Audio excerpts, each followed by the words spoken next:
Hello, good morning. So, I have another limited edition. So, unisex din pala siya. Kaya lang yung kulay niya is blue, sky blue. So, sa personal, magaan po siya, no? May nose pad to, pero iba ang klase ng nose pad niya. Hindi yung natatanggal at saka papalitan natin. So, everything here is naka-alter. So, dapat quality yung eyewear frame natin, no? Kasi yung mata po natin is priceless.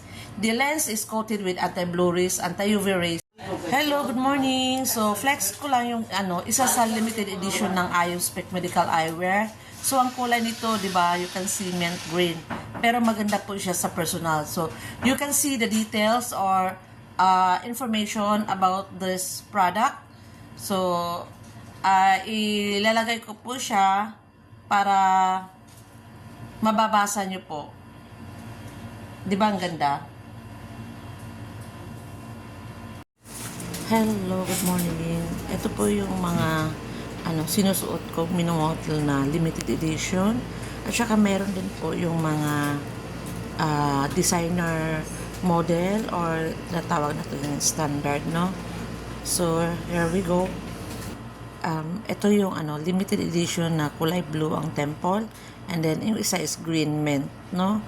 And then, the rest is the designer eyewear, M40 red and 103 na may nose pad siya pabilog, and then we have the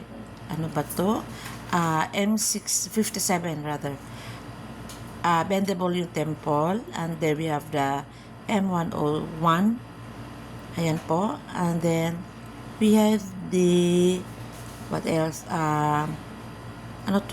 M60, yung maliit ang bilog po, no? Pwede siya pang kids.